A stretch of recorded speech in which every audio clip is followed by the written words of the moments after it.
आणि यानंतर बातमी आहे भुजबळांसंदर्भातली। बातमी आहे मालवणच्या शिवपुतळ्यावरून मंत्र्यांनी दिलेल्या कबुलीची।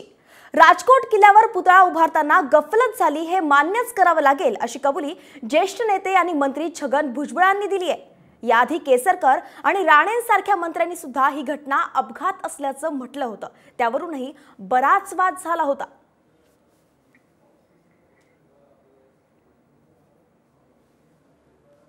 याच्यामध्ये मुळात काही चूक आहे का पुतळा बनवण्यामध्ये मला कल्पना नाही, पण मी असं ऐकतो हे पुतळे बनवण्याचे काय एक विशिष्ट पद्धती असते, त्याचे योग्य प्रकारे वेल्डिंग करणं, हवा किती आहे, हवेचा जास्तीत जास्त रोख किती मोठा असेल, काय स्पीड असेल आणि त्याप्रमाणे मजबूतीसाठी काय करायला पाहिजे, त्याचा बेस कसा असला पाहिजे।